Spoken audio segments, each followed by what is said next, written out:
Hello my fellow engineers, today we're diving into the development history of Celestial Being, the private armed organization that emerged to end all conflict using their advanced mobile suits, the Gundams. So let's take a look at everything that happened before Season 1. Aeolia Shinberg was born in AD 2051. Now, little is known about where he was actually born and raised, but as his name strongly suggests, most likely somewhere that is in the AEU sort of territory. Now, canon sources does not get into any details about his family or close relationships, so anything beyond his public works remains largely a mystery. By the 2080s, Shinberg actually became an academic prodigy.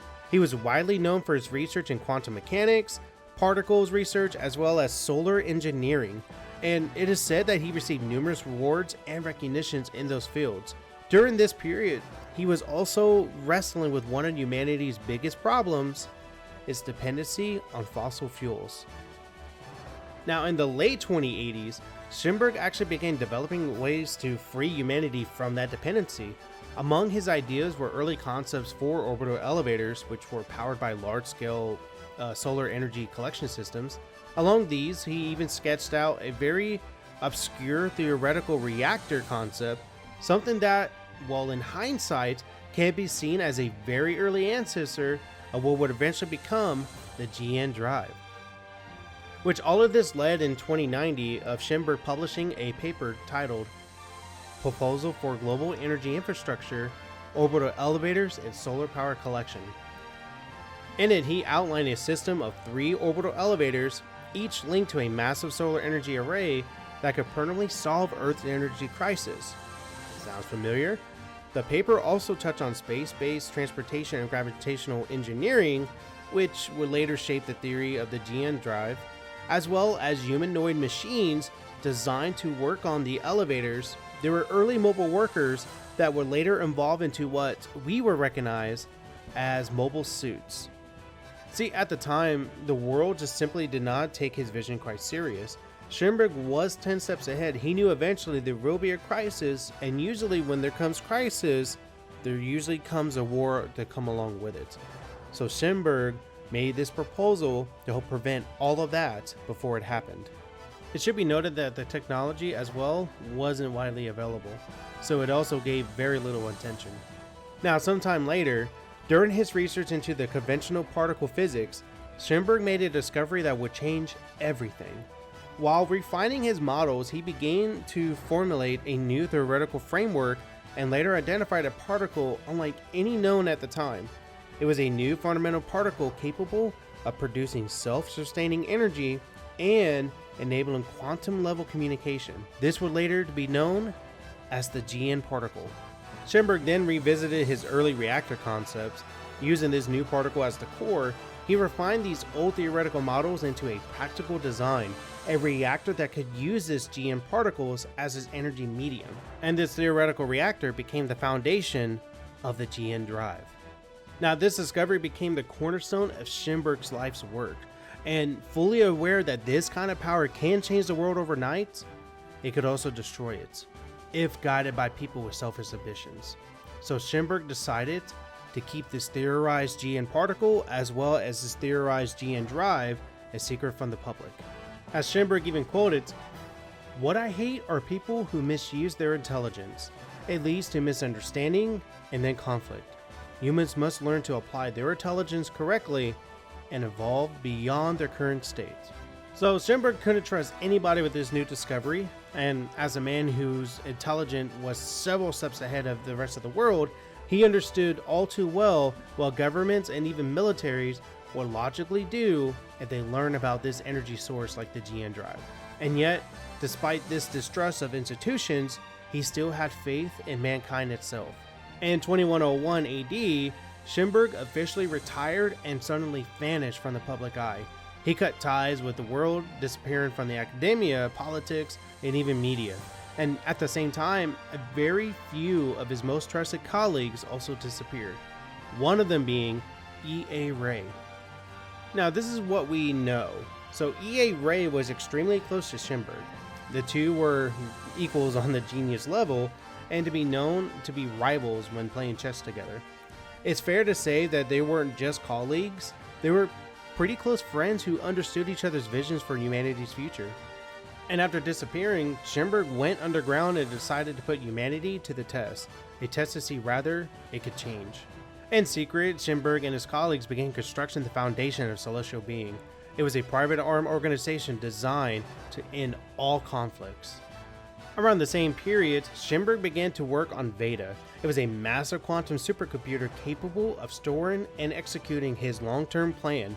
During this hidden period, he directed the development of Veda as a self-learning quantum AI network that would observe the world in real time, predict socio-political trends and conflicts, select and manage future agents as well as Gundam Meisters for Celestial Being, as well as execute Aeolia's plan even centuries after. And Schimberg knew from the very beginning that this was going to be a very long-term mission. Celestial Being was never meant to be a short-lived organization.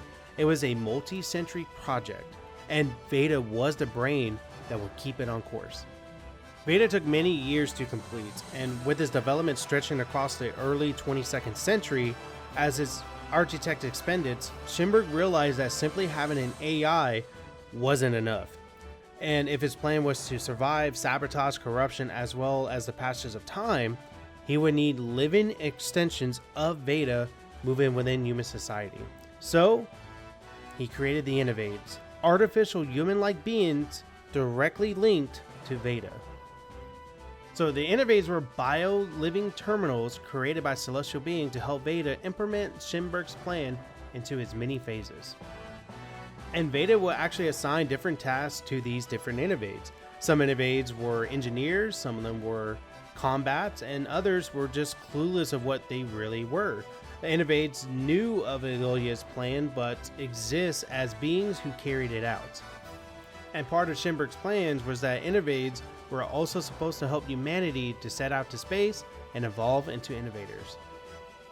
Now, in order to create them, Celestial Being, under Veda's direction, assembled a library of genetic templates taken from various human donors. Among these donors was Schimberg's close friend, E.A. Ray, who several innovades, including the line that would produce figures like Ribbon's arm marks, were based on Ray's genetic templates, tying the first generation of innovades directly back to somebody Schimberg personally trusted. By AD 2185, innovades already began quietly entering human society. They were working as scientists, officials, observers, and even agents across the globe. All while secretly linked to Veda, most people never knew they were anything else than human. And this is where the timeline gets a little fuzzy, but we know that sometime after completing Veda and finalizing his theory for creating the GN drives, Schimberg went into cryo sleep. Now we don't know exactly when, but we do know it was before the first true GN drives were actually built. In 2188 AD, the deep space vessel Europa was launched as a scientific mission for the Union. However, the crew were secretly engineers, scientists, and researchers working for Celestial Being. They were carrying out a classified operation to complete the theoretical GN drives that Schimberg had first conceived almost a century earlier. Among the crew was an innovate named Sky Eclipse. He was an engineer-type innovate who served as one of the key technical specialists on the ship. He was also the inventor of Haros. After years of work, around 20 years of experimenting, refining, and testing on Schimberg's theory, it finally happened. The GN drive worked. The experiments continued, and through Celestial Being's secret R&D, the team succeeded in completing 5 true GN drives. Those 5 GN drives were then installed into unmanned probes occupied by a Haro unit and launched towards Earth, where Celestial Being would later retrieve them. And this is where it gets dark. So the reasons for this remains unknown, but though it's often speculated that it was done to protect the GN drive's secrets, as well as to ensure that only very limited number of people would ever know how to make them or even know that they even existed. But one of the scientists on board murdered all of his colleagues on the Europa and attempted to erase every trace of their work. He destroyed all their data related to the creations of the GN drives and attempted to destroy the ship completely. However, he failed. The Europa was left heavily damaged, but still somewhat intact, drifting in Jupiter's domain. And that choice to leave the ship somewhat intact would actually come back and by celestial being hard during the events of Season 1. By the 23rd century, it was almost certain that celestial being was still conducting secret research as well as development, like refining beam weapon technology or other systems that needed to support Schimberg's plan. Meanwhile, the world itself was approaching a new crisis. You guess it, fossil fuel reserves were finally running dry. And desperate for solutions, the world bloc governments turned to a proposal written hundreds of years earlier.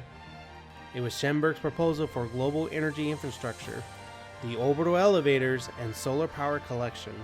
And now they're armed with the technology needed to make it a reality. So the three major blocs decided to adapt Schimberg's orbital elevator system as the backbone to solving this crisis. And I won't get too much in depth in the Solar Wars, but I did make a video called The Solar Wars and the Three Superpowers. It will kind of give you guys more of an insight about, well, obviously the Solar Wars and the Three Superpowers. So I will put a link in the description box below if you guys also want to watch that as well. Now, another part of Schimberg's original proposal included humanoid machines. Well, this idea that was going to help out with the civil engineering part quickly evolved into, well, a battlefield weapon, the mobile suits. And once the mobile suits became a factor in the Solar Wars, Celestial Being quietly began constructing its own mobile suits with centuries of research and theoretical models and a long-hidden knowledge finally ready for application. Celestial Being's engineers went to work on creating the world's first GN-powered mobile weapon. So Celestial Being took their development efforts at Krung Tep. It was an isolated space colony located at Lagrange Point 3. Operated entirely by Celestial Being, this Krung-Tep served as a secret mobile suit development lab, test facility, as well as factory far removed from the eyes of any world government.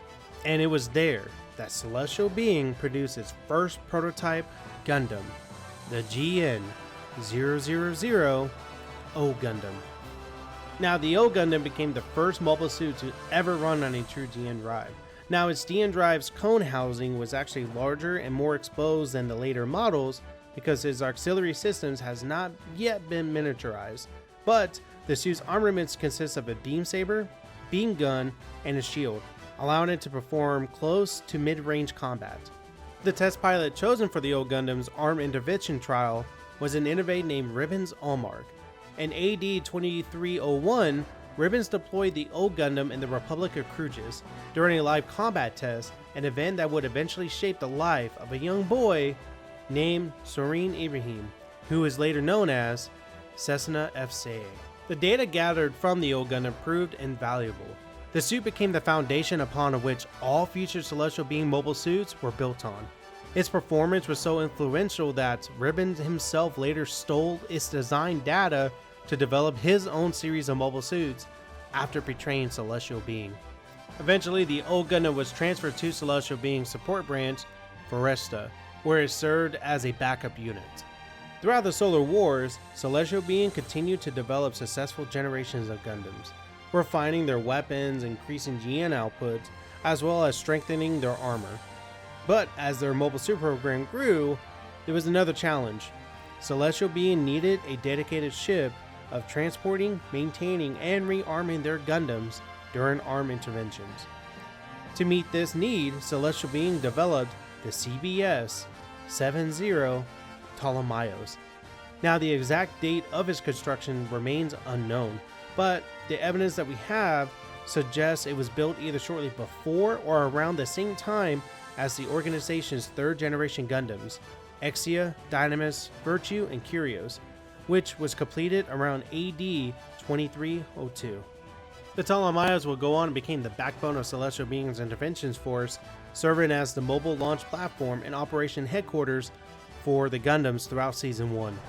Unfortunately, Schimberg's body was discovered deep within the moon, preserved in cryogenics and at the very core of Beta's primary terminal, which Schimberg designed his cryo chamber to waken him up once his dream of the world without conflict had finally been realized. For Schimberg, that moment never came. Instead, Schimberg was founded by Alejandro Corner, who, in a display of arrogance and self-importance, Alejandro shot Schimberg 8 times with a customized pistol, assuming that murdering the founder meant he now controls the future. However, Schimberg has foreseen betrayal. As always, he's 10 steps ahead. The instant his life support systems detected loss of vital signs, Aeolia Schimberg's systems trap, which was a hidden safeguard embedded within Beta, activated automatically. This failsafe was designed to counter any attempt to hijack Celestial Being's mission. The immediate result forced the activation of Trans-Am across all 5 true GN drives. Each solar furnace suddenly gained access to a burst of output made that tripled its performance, giving Celestial Being a fighting chance against the escalating threats unleashed by Alejandro Corner and Ribbons Allmark. And that's all for our video today.